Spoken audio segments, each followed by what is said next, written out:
নমস্কার। বিবিসিপি ব্রজবাবুর ছোটদের পাঠশালায় সবাইকে স্বাগত জানাই। আমি এই ভিডিও শুরু করার আগে একটু ক্ষমা প্রার্থনা করছি, কারণ এই 2016 সালের তৃতীয় পর্বের সমন্বয় সাধনে সক্ষমতার দ্বিতীয় শ্রেণীর আর কোনো প্রশ্নপত্র নেই, শুধুমাত্র একটি প্রশ্নপত্রই পেয়েছি। তাই এই প্রশ্নপত্রই আমি আলোচনা করছি। পরবর্তীকালে আমি সংগ্রহ করে আপনাদের কাছে আরও বেশি করে প্রশ্নপত্র তুলে ধরার চেষ্টা করব। এই মুহূর্তে দ্বিতীয় শ্রেণীর সমন্বয় সাধনে সক্ষমতা তৃতীয় পর্বের ওপরে 2016 সালের একটি প্রশ্ন আলোচনা শুরু করছি। আরেকটা কথা মনে রাখতে হবে, আমরা প্রথম পর্ব এবং দ্বিতীয় পর্বে 10-10 করে নম্বর এর মূল্যায়ন হয়েছিল, কিন্তু এই পর্বে এসে কিন্তু নম্বরটা বেড়ে গিয়ে 30 নম্বরের এবং সময়টাও বেড়ে গিয়ে 1 ঘন্টা, অর্থাৎ তারা তৃতীয় শ্রেণীরতে ওঠার আগের মুহূর্তে এসে যাবে তৃতীয় পর্ব, মানে তাই সময়টাও বেশি সময় ধরে পরীক্ষা দিতে হবে, নম্বরটাও বেশি নম্বরের পরীক্ষা দিতে হবে। প্রশ্নপত্রগুলো ছিল সাধারণত 1 পৃষ্ঠার, এক্ষেত্রে প্রশ্নপত্রের পরিমাণও বেড়েছে। এখানে 2 পৃষ্ঠা ধরে প্রশ্নপত্র। আমি এই আলোচনা এই মুহূর্তে শুরু করছি। প্রত্যেকবারের মতো ছাত্র বা ছাত্রীর নাম লিখবে, ক্রমিক সংখ্যা লিখবে, বিদ্যালয়ের নাম লিখবে। এরপর 1-এর দাগে শূন্যস্থানে সঠিক শব্দ বসাও। মেঘের মুলুক বলতে ড্যাশ জায়গার কথা বলেছেন, দার্জিলিংয়ের সবচেয়ে উঁচু স্টেশনের নাম কি? শূন্যস্থান পূরণ করতে হবে। এখানে মনে রাখতে হবে, যেহেতু তৃতীয় পর্ব, তাই এখানে কোনো উত্তরের ইঙ্গিত অর্থাৎ হিন্টস, যে শব্দ ঝুড়ি থেকে, সেটা দেওয়া থাকে না। কারণ তৃতীয় পর্ব মানে তারা যথেষ্ট ব্যাপারটা সম্বন্ধে, পরীক্ষা সম্বন্ধে ওয়াকিবহাল হয়ে গেছে। তাই তৃতীয় পর্বে প্রশ্নের কোনো সম্ভাব্য উত্তর এখানে দেওয়া নেই। নিজেকে মাথা থেকে লিখতে হবে, যে যত ভালো করে সিলেবাসটিকে পড়তে পারবে, দখল করতে পারবে, সেই এই প্রশ্নগুলোর উত্তর দিতে পারবে। শব্দার্থ লিখি। মাঠ, এর আগে একবার দেখছিলাম প্রথম পর্ব দ্বিতীয় পর্ব শব্দার্থগুলোকে তীর চিহ্ন দিয়ে মিল করতে হয়েছিল, অর্থাৎ শব্দার্থের উত্তরগুলো দেওয়া ছিল, এখানে উত্তর নেই। এখানে নিজেকে স্মৃতি থেকে লিখতে হবে। মাঠ, লুটোপুটি। বিপরীত শব্দ, খোলা, ঠিক।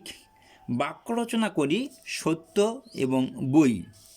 ঝুড়ি থেকে শব্দ বা শব্দাংশ খুঁজে তৈরি করি। এইবার এটা একটু কঠিন, তাই শব্দ ঝুড়ি দেওয়া হয়েছে।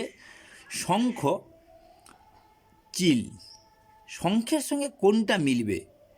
একটা বড় বানানের একটুখানি ভেঙে এখানে লেখা আছে, আরেকটুখানি ভেঙে কোকিল, মানে শব্দ বা শব্দাংশ খুঁজলে, এটা শব্দাংশ, এটা ছিল শব্দ, এটা হয়ে গেল শব্দাংশ। মাছরাঙা এবং নীলকণ্ঠ। বিশেষ করে আজকে হচ্ছে শিবের মাথায় জল ঢালার দিন, এই নীলকণ্ঠ নিয়ে কথাটা এলো বলে আমি শিবের ব্যাপারটা, শিবেরও আরেক নাম নীলকণ্ঠ, আমরা অনেকেই জানি। এরপর 6-এর দাগে বাম দিকের সঙ্গে ডান দিকের মিল করি। প্রজাতন্ত্র দিবস, স্বাধীনতা দিবস, শিক্ষক দিবস, শিশু দিবস। এখানে 14ই নভেম্বর, 15ই আগস্ট, 26শে জানুয়ারি, 5ই সেপ্টেম্বর। প্রজাতন্ত্র দিবস, প্রজাতন্ত্র নয়, পয় রফলা আছে, তাই উচ্চারণটাকে সুন্দর করে করতে হবে। প্রজাতন্ত্র দিবস 26শে জানুয়ারি। স্বাধীনতা দিবস 15ই আগস্ট। শিক্ষক দিবস 5ই September.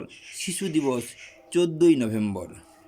Right, do you like orange? এখানে একটা অরেঞ্জের ছবি দেওয়া আছে, উত্তর লিখতে হবে ইয়েস অর নো।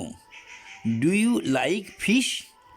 মাছের ছবি দেওয়া আছে, ইয়েস অথবা নো লিখতে হবে, বা এখানে লিখতে পারে I like orange, I like fish, সেটা আরও সুন্দর উত্তর হবে, সেটাকে পূর্ণ ভাষায় উত্তর বলা হয়। Do you like mango? I like mango, অথবা আই ডিসলাইক ম্যাঙ্গো, বা ইয়েস আই লাইক অরেঞ্জ। একটু বড় করে লিখলে একটু বেশি নাম্বার পাওয়া যাবে, এই আশা করে আমরা একটু বড় করে শুধু ইয়েস নো লিখে উত্তরটাকে দিয়ে দিলে, অন্য কেউ যদি বড় করে লেখে তাকে একটু বেশি নাম্বার দেওয়ার জন্য মাস্টারমশাই চেষ্টা করবেন। এরপর 8-এর দাগে fill in the gaps with given words. এখানে যদি ইংরেজির ব্যাপারটা আছে তাই এই ওয়ার্ডগুলো দেওয়া আছে। A bird can fly, an elephant can walk, a fish can swim. এখান থেকে লেখা হয়ে গেল। 8-এর দাগ প্রথম পর্ব দ্বিতীয় পর্ব ওই সেই পাতার মধ্যে হয়ে গেছিলো, তৃতীয় পর্ব তাই 8-এর দাগ পর্যন্ত চলে গেছি। 9, 10, 11, 12 পর্যন্ত এসে গেছে। 9-এর দাগে tick the correct, have has আছে, এখানে যেটা ঠিক হবে সেটা লিখতে হবে। আমি এই ক্ষেত্রে ছাত্রছাত্রীদের শেখানোর সময় বোর্ডে লিখে দিই I have, we have, you have, he has বা সি হ্যাজ বা it has, they have. I have, we have, you have, he has, they have. এই ছকটাকে বারবার মনে করলে আমাদের এখানের এই পূরণটা হয়ে যাবে। তাহলে আই হ্যাভ মেনি ফ্রেন্ডস, ঠিক আছে। আর সি হ্যাজ, মিনাল নামের পরে হ্যাজ, ইটের পরে হ্যাজ, হির পরে হ্যাজ, সির পরে হ্যাজ। তাহলে she has, Minal has a bicycle, it has 2 wheels. তাহলে আরেকবার বলে দিচ্ছি I have, we have, you have, he, she, যে কোনো নাম অথবা ইটের পরে হ্যাজ, তারপরে দে হ্যাভ। এই ছকটা মনে রাখলেই এই প্রশ্নের উত্তরটা সহজেই হয়ে যাবে।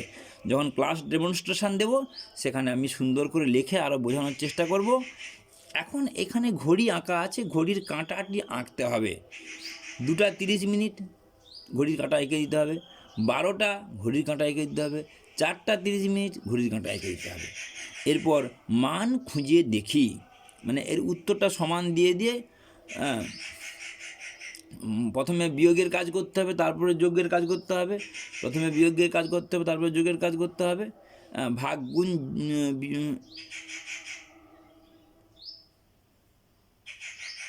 প্রথমে যোগের কাজ ভুল হয়ে যাচ্ছে, তারপরে বদমাস BADMAS, এ অ্যাড আর এ সাবস্ক্রাইব,